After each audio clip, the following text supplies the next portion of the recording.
মহামহিম যবে থেকে তৃণমূল থেকে বিজেপিতে গেছেন তবে থেকেই তদন্তের প্রতি কিন্তু তার একটা আলাদাই ভালোবাসা রয়েছে।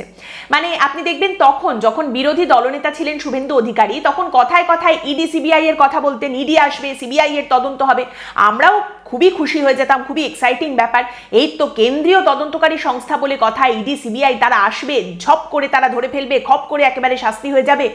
কিন্তু তারপরে ইডি সিবিআই তারা এসে প্রত্যেকটা কেসে একটা একটা করে কি পরিস্থিতি তারা করেছে, কতদূর তারা এগিয়েছে, সেসব তো আপনারা সকলেই জানেন, আলাদা করে বলার আর কোনো দরকার নেই। তার থেকে বরং হাতে যে নথিটা আছে সেইটা নিয়ে একটু কথা বলি। দেখুন, শুভেন্দু অধিকারী মুখ্যমন্ত্রী হয়েছেন এবং তিনি পরিষ্কার জানিয়ে দিয়েছেন যে দুর্নীতির বিষয়ে এই সরকার একেবারে জিরো টলারেন্স নীতি গ্রহণ করেছে, কাউকে রেয়াত করা হবে না। বিধানসভাতেও কিন্তু মুখ্যমন্ত্রী কয়ে দিয়েছেন যে দেখুন, আপনারা অনেকেই ভাবছেন যে 2 মাসের জন্য জেলে যাব, তারপর বেরিয়ে আসবো, তারপর একদম মামলা চলতেই থাকবে বছরের পর বছর। তাদের জন্য জানিয়ে দিচ্ছি, এইবার আপনাদের সম্পত্তি বাজেয়াপ্ত করব এবং সেগুলোকে নিলাম করব। এখানেই থামেননি মুখ্যমন্ত্রী, এরপরে আরো বলছেন যে হরিশ চ্যাটার্জি, হরিশ মুখার্জি সহ আমতলার যে সমস্ত প্রাসাদগুলো রয়েছে সেইখানে কলকাতার উড়ালপুলের নিচে যে মানুষেরা থাকেন তাদের থাকার ব্যবস্থা করব। উফ, ফাটাফাটি ব্যাপার স্যাপার। তা কবে থেকে শুরু হচ্ছে এই সমস্ত কিছু? প্রাতিষ্ঠানিক দুর্নীতি সমস্ত কিছু বেরিয়ে যাবে এবং চারিদিক থেকে সব শাস্তি নেমে আসবে। কবে থেকে হচ্ছে ব্যাপারটা? এই প্রশ্নের উত্তরেই এই নথি, নবান্নের তরফ থেকে এই নথি প্রকাশ করা হয়েছে। আমি বিশ্বাস করুন ভয়ঙ্কর আশা নিয়ে খুব উৎসাহিত হয়ে এটা পড়তে শুরু করেছিলাম। প্রথম পাতা থেকে শেষ পাতা পর্যন্ত যেতে যেতে এই নথির তেজ পাতা থেকে একেবারে লজ্জাবতী লতায় পরিণত হয়েছে।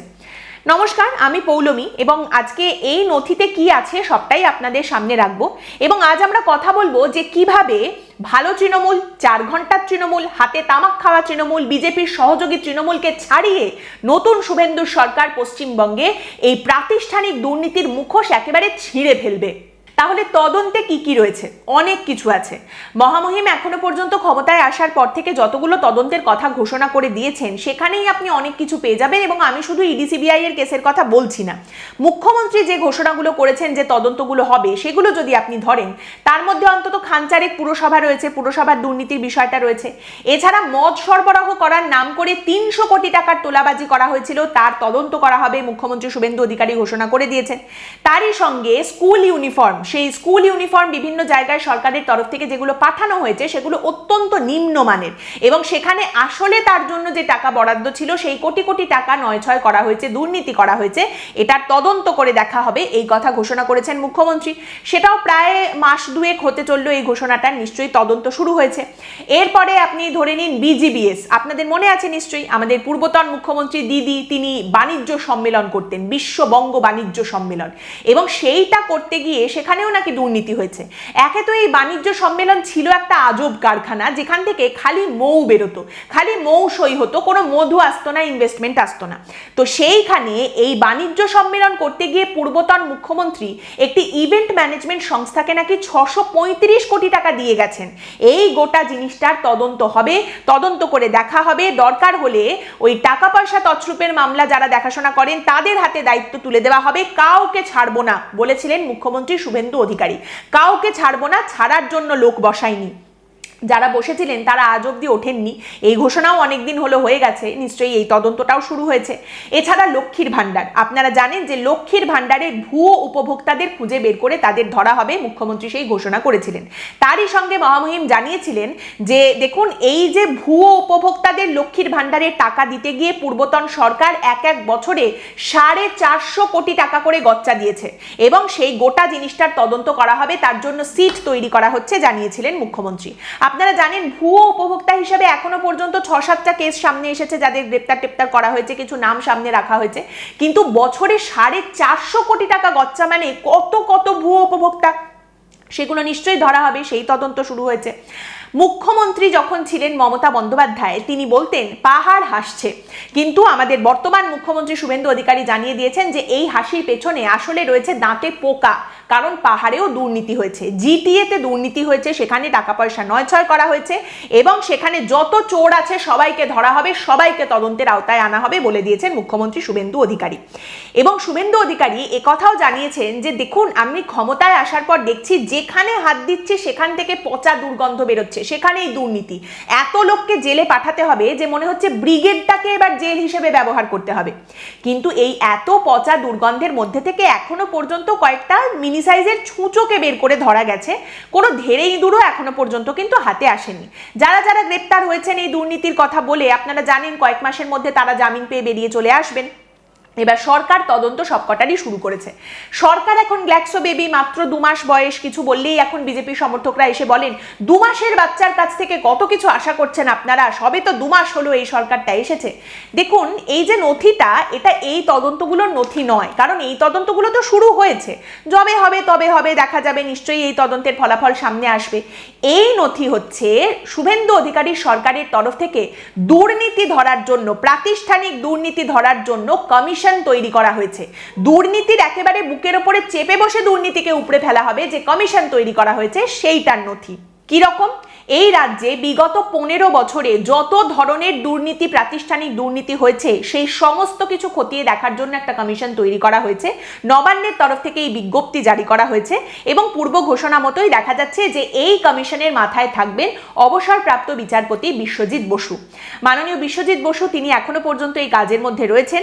তিনি এখনো পর্যন্ত অন্যান্য মিলর্ডদের মতো বিজেপির লোকসভা বা রাজ্যসভার সাংসদ এখনো পর্যন্ত হয়ে যাননি।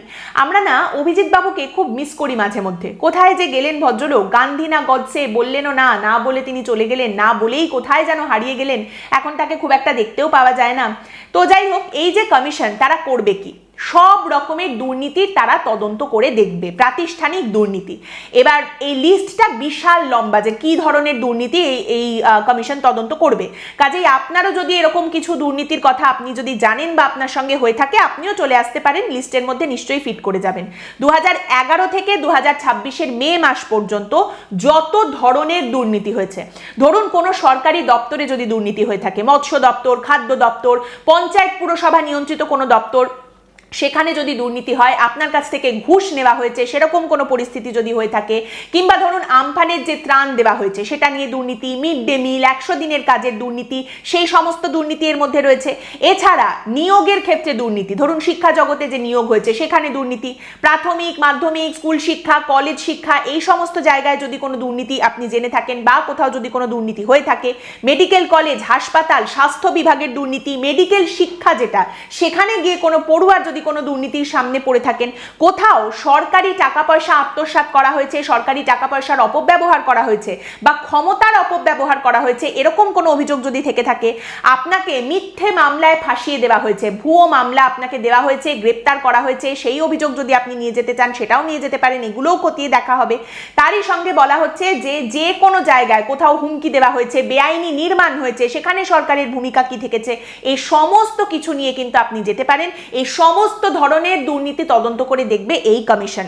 এবং যেটা জানা যাচ্ছে, এই কমিশনের মাথার উপরে থাকবেন প্রাক্তন বিচারপতি মাননীয় বিশ্বজিৎ বসু। এবং তারই সঙ্গে বলা হচ্ছে যে এই কমিশনের তদন্ত বিভাগের মাথার উপরে থাকবেন প্রবীণ আইপিএস অফিসার, প্রশাসনিক বিভাগের মাথার উপরে থাকবেন একজন WBCS অফিসার বা IAS অফিসার, এবং তারই সঙ্গে পশ্চিমবঙ্গ রেভিনিউ সার্ভিসের একজন অফিসারও থাকবেন এই কমিশনে, প্রযুক্তির ক্ষেত্রে কমিশনকে সহায়তা করার জন্য। এবার এই পর্যন্ত শুনে নিশ্চয়ই আপনার বলতে ইচ্ছা করছে, স্যালিউট শুভেন্দুবাবু, স্যালিউট, দারুণ, একেবারে যেমন কথা তেমন কাজ, বাঘের বাচ্চা, বাঘের মতো কাজ, জিও। তারপর কি হবে? এই এত তদন্ত, কোথায় কি দুর্নীতি, সমস্ত কিছু বেরোবে। বেরোনোর পর কি হবে? কি করবে এই কমিশন? কেন পদক্ষেপ করবে পৌলমী, গ্রেপ্তার করবে, খপ করে ধরবে, জেলে পুরবে, একেবারে শাস্তি দেবে? এইরকম কোনো কথা কিন্তু এই বিজ্ঞপ্তিতে বলা নেই।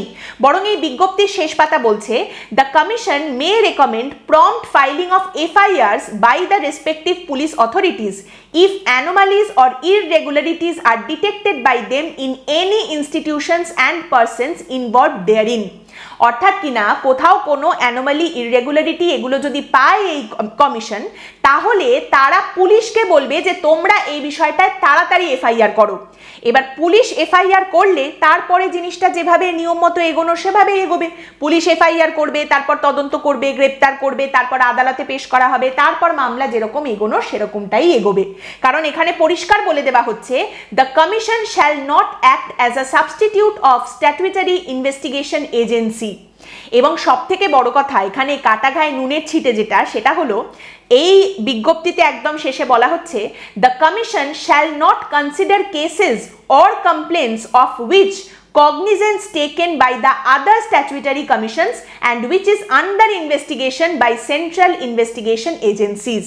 অর্থাৎ কিনা ইডি সিবিআই যে কেস অলরেডি দেখছে সেখানে এই কমিশনের কিচ্ছু করার কোনো জায়গা নেই, কোনো হাত দিতে পারবে না। কিংবা যেটা পুলিশ দেখছে, পুলিশের কাছে অলরেডি যে জিনিসটা রয়েছে, অভিযোগ রয়েছে, এফআইআর রয়েছে এবং পুলিশ তদন্ত এগিয়ে নিয়ে যাচ্ছে, সেখানেও কিন্তু এই কমিশন হাত দিতে পারবে না।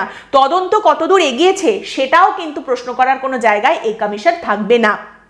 এবার পুলিশ তদন্ত এগিয়ে নিয়ে যাচ্ছে মানে সেই তদন্ত বা সেই অভিযোগের জায়গায় কমিশন হাত দিতে পারবে না। অ্যাজ ফর ইডি সিবিআই, আমাদের রাজ্যে কতগুলো দুর্নীতির মামলা ইডি সিবিআই দেখছে আপনারা নিশ্চয়ই জানেন। এতদিনে এত কথা হয়েছে সেগুলো নিয়ে, পুরো নিয়োগ দুর্নীতি, শিক্ষায় নিয়োগ দুর্নীতি, এছাড়া গরু পাচার বলুন, কয়লা পাচার বলুন, বড় বড় যত রকমের বিভিন্ন রকম দুর্নীতির মামলা সেগুলো সমস্ত ইডি সিবিআই দেখছে। এছাড়া ধরুন খাদ্য দপ্তরের দুর্নীতি, রেশন পাচার বা রেশন দুর্নীতি যেটা ছিল, কিংবা রোজ ভ্যালি, সারদার মতো চিটফান্ড কাণ্ডের যে দুর্নীতিগুলো, সেই সমস্ত কিছু কে দেখছে? ইডি সিবিআই দেখছে তো।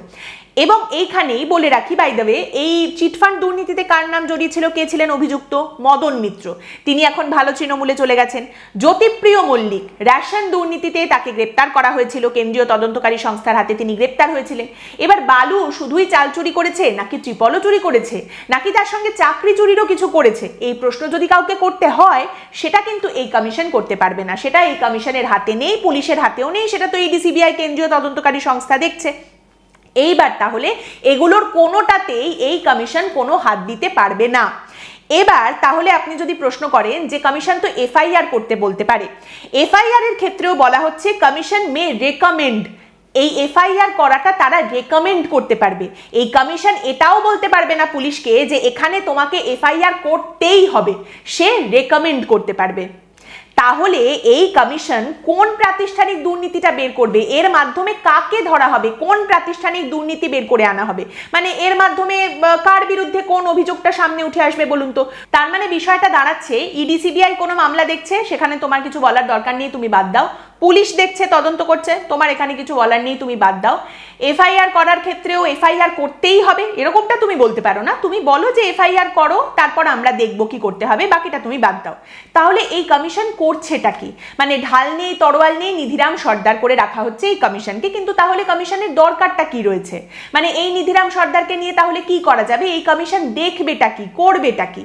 মানে এইখানে এটা কি শুধুমাত্র মানুষের মন ভালো করার জন্য হয়েছে, যে চারজন মানুষ আসবেন এখানে একটু কান্নাকাটি করবেন এবং তারপর তাদের বলা হবে আহা গো তোমার সঙ্গে খুব অন্যায় হয়েছে, আমি খুব জোরে বকে দেবো, আমি পুলিশকে বলবো ব্যবস্থা নিতে?